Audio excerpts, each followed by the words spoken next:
Expenditure revenue കൂടുമ്പോൾ ഏറ്റവും പണിയെടുക്കാത്ത വിധത്തിൽ ചെയ്യാവുന്ന ഒരു കാര്യമാണ് ട്രാഫിക് ഹൈക്ക്.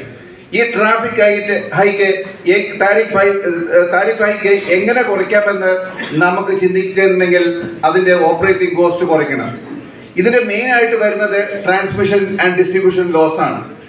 KSABയുടെ സൈറ്റിൽ നമ്മൾ പോയി കണ്ടു കഴിഞ്ഞാൽ 10.2% ട്രാൻസ്മിഷൻ ലോസ്. ഇത് 5% വരെ കുറയ്ക്കാവുന്ന ഒരു കാര്യമാണ്. അതിന് അവര് പണിയെടുത്താലേ ഈ ട്രാൻസ്മിഷൻ ലോസ് കുറയ്ക്കാൻ പറ്റും. ട്രാൻസ്മിഷൻ ലോസ് കുറയ്ക്കണമെങ്കിൽ നമുക്ക് രണ്ട് വിധത്തിലുണ്ട്. ഒന്ന് ടെക്നിക്കൽ ട്രാൻസ്മിഷൻ ലോസും ഉണ്ട്, ഒന്ന് നോൺ ടെക്നിക്കൽ ട്രാൻസ്മിഷൻ ലോസും ഉണ്ട്. ഈ ടെക്നിക്കൽ ട്രാൻസ്മിഷൻ ലോസ് നല്ല കണ്ടക്ടറായിട്ടുള്ള കമ്പികൾ യൂസ് ചെയ്യാം, നല്ല മോഡേൺ ട്രാൻസ്ഫോമർ യൂസ് ചെയ്യാം, അല്ലെങ്കിൽ അവരുടെ സ്റ്റാഫിന്റെ ശമ്പളം കുറച്ചുകൊണ്ടും എഫിഷ്യന്റ് ആയിട്ടുള്ള സ്റ്റാഫിന് വെച്ചുകൊണ്ടും ഇതെല്ലാം നമുക്ക് കുറയ്ക്കാം. അതിനൊരു ഉദാഹരണമാണ്, ആരെങ്കിലും നിങ്ങളെ KSEB സ്റ്റാഫ് ഹസാർഡ് അലൗൺസ് മേടിക്കുന്നുണ്ടെങ്കിൽ കൈവക്കുക. ഹസാർഡ് അലൗൺസ് മേടിക്കുന്നുണ്ടോ? മേടിക്കുന്നുണ്ടെന്നാണ്. അപ്പം അങ്ങനെ ഹസാർഡ് അലവൻസ് ആർക്കാണ് കൊടുക്കുന്നത്? ഗ്രിഡില് കൈവച്ച് പണിയെടുക്കുന്ന ആൾക്കാർക്ക് മാത്രമേ ഹസാർഡ് അലവൻസ് കൊടുക്കാൻ പാടുള്ളൂ. അല്ലാതെ അവിടെ ക്ലറിക്കൽ സ്റ്റാഫിനൊന്നും ഹസാർഡ് അലവൻസ് കൊടുക്കരുത്. രണ്ട്, ഗ്രിഡില് കൈ തൊട്ട് പണിയെടുക്കുന്നത് അവിടുത്തെ കോൺട്രാക്ച്വൽ സ്റ്റാഫാണ്. അപ്പോൾ ഒരു സ്റ്റാഫിന് KSAB സ്റ്റാഫിനും ഹസാർഡ് അലവൻസ് എലിജിബിൾ അല്ല എന്ന് പറഞ്ഞു കൊള്ളട്ടെ. പിന്നെ നമുക്ക് ഇതിന്റെ പൈസ കുറയ്ക്കാം. എങ്ങനെ? നോൺ ടെക്നിക്കൽ ലോസ്, ടെഫ്റ്റ്, അല്ലെങ്കിൽ അഡ്ജസ്റ്റ്മെന്റ്, ആർക്കൊക്കെ ഒരു ഡ്യൂ ഫേവർ ഉണ്ടെങ്കിൽ അങ്ങനെയും കുറയ്ക്കാം. അതെല്ലാം കൃത്യമായിട്ട് KSABന്റെ ഇന്റലിജൻസ് ഡിപ്പാർട്ട്മെന്റ് ഇടപെട്ട് അങ്ങനെയുള്ള ലോസുകൾ കുറയ്ക്കാം നമുക്ക്. പിന്നെ നമ്മൾ മനസ്സിലാക്കേണ്ടത് KSABന്റെ ചാർജ് നാഷണൽ ആവറേജിനെക്കാട്ടിലും 30% ആണെന്നാണ് പറയേണ്ടത്. അപ്പോൾ ഇപ്പോൾ പൈസ കൂട്ടുകയല്ല വേണ്ടത്, 30% പൈസ കുറയ്ക്കുകയാണ് വേണ്ടതെന്ന് നമ്മൾ പറയുന്നത്. ഇന്ന് നമുക്ക് അറിയാം, പറഞ്ഞതുപോലെ തന്നെ സോളാറിനെ പറ്റി സംസാരിച്ചു. ഞാൻ വേറെ വിധത്തിലാണ് സോളാറിനെ പറ്റി സംസാരിക്കാൻ ഇവിടെ ആഗ്രഹിക്കുന്നത്. സോളാറിന്റെ പൈസ റിവേഴ്സ് മീറ്റർ വെച്ച് കൊടുക്കുമ്പോൾ 2.90, 3.10 എന്ന റേറ്റിലാണ്. അതല്ല ചെയ്യേണ്ടത്. നിങ്ങൾ സോളാറിന് 6 രൂപ 7 രൂപ വെച്ച് തിരിച്ച് ആ ഉപയോഗക്കാരന് കൊടുക്കണം. കാരണം നിങ്ങൾ വിചാരിക്കും, നിങ്ങളുടെ ഒരു കണക്കുണ്ടാവും, 3 രൂപ വെച്ച് കൊടുക്കുമ്പോൾ ആ 3 രൂപയുടെ കുറഞ്ഞ വൈദ്യുതി കൊണ്ട് ബാക്കിയുള്ളവരുടെ പൈസ കുറയുന്നുണ്ടെന്ന്. അത് ഒരു നല്ല കാൽക്കുലേഷൻ അല്ല. അത് എക്കണോമിയുടെ മുമ്പിൽ ഒരു പൊട്ട കാൽക്കുലേഷൻ ആണ്. കാരണം നിങ്ങൾ വോളിയം ഓഫ് ഇലക്ട്രിസിറ്റി പ്രൊഡ്യൂസ് ചെയ്യുമ്പോഴാണ് നിങ്ങൾ ഗ്രിഡിൽ നിന്ന് മേടിക്കുന്ന പൈസയായിട്ട് കമ്പയർ ചെയ്താൽ മതി. നിങ്ങൾ പുറത്തുനിന്ന് ഗ്രിഡിൽ നിന്ന് മേടിക്കുന്ന പൈസയെക്കാട്ടിലും കുറച്ചാണോ കൊടുക്കുന്നത്?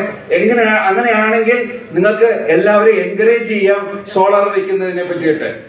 പിന്നെ നമുക്ക് പറയാനുള്ളതെന്ന് വെച്ച് കഴിഞ്ഞാല്, ഈ നമുക്ക് കുറെ ഇലക്ട്രിസിറ്റി പോസ്റ്റ് ഉണ്ട്. ഈ കേരളം മുഴുവനും പോസ്റ്റ് ഉണ്ട്. ഈ പോസ്റ്റിൽ കൂടി പോകുന്ന കേബിൾ ഉണ്ട്. അത് ഏഷ്യാനെറ്റിന്റെ കേബിൾ ആയിരിക്കാം. പക്ഷെ ഏഷ്യാനെറ്റിന്റെ കേബിളിന്റെ ഒന്നും ഇവര് കൃത്യമായിട്ട് പൈസയൊന്നും വാങ്ങുന്നില്ല. പല കേബിളും ഉണ്ട്. ജിയോന്റെ കേബിൾ ഉണ്ട്, ഏഷ്യാനെറ്റിന്റെ കേബിൾ ഉണ്ട്. അവരിൽ നിന്ന് കൃത്യമായ റവന്യൂ ഈടാക്കുന്നുണ്ടാവുന്ന റെഗുലേറ്ററി കമ്മീഷൻ മോണിറ്റർ ചെയ്യണം. മാത്രമല്ല, ഈ പോസ്റ്റേല് അഡ്വർടൈസ്മെന്റ് കയറ്റി കഴിഞ്ഞാല് അഡീഷണൽ റവന്യൂ നമുക്ക് കിട്ടും. ഈ പല ബോർഡുകളൊക്കെ കാണും. ചില ആൾക്കാർക്ക് ശരിക്കും പറഞ്ഞാൽ KSABക്കാരുടെ ഉദ്യോഗസ്ഥരെ എടുത്ത് പറിച്ചു കളയണം. പക്ഷെ ഇവര് പറിച്ചു കളയില്ല. കാരണം അവിടെ ഉണ്ട് ഒരു അഡ്ജസ്റ്റ്മെന്റ്. അതുകൊണ്ടിട്ടാണ് അവർ പറിച്ചു കളയാത്തത്.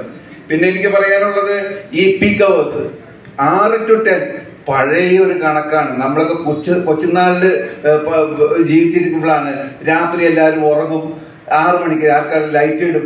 അങ്ങനെ ഒരു പീക്ക് അവേഴ്സ് എന്ന് പറഞ്ഞിട്ട് ഇന്നത്തെ മോഡേൺ കേരളയിലൊന്നും ഇല്ല. എവറി അവേഴ്സ് ഇസ് പീക്ക് അവർ ആണ്.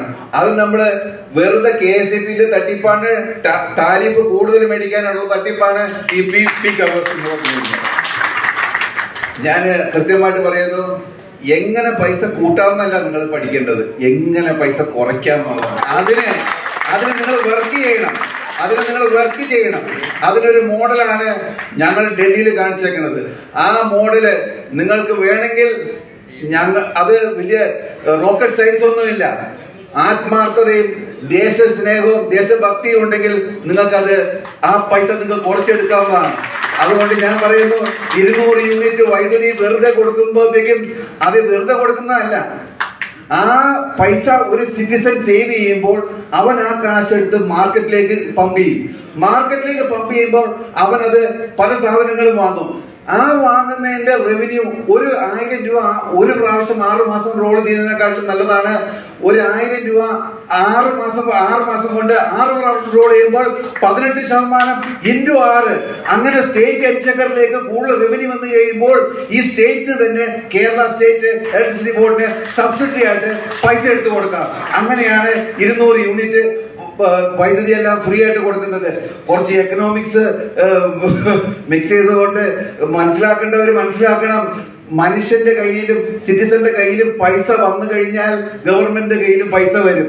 അതിന്റെ ഒരു തിയറിയില് KSB ഇപ്പോൾ കാണിക്കുന്നത് ക്വിക്ക് ഫിക്സ് മെത്തേഡ് ആണെന്ന് പറഞ്ഞുകൊണ്ട് ഞാൻ എന്റെ വാക്കുകൾ നിർത്തുന്നു. നന്ദി, നമസ്കാരം.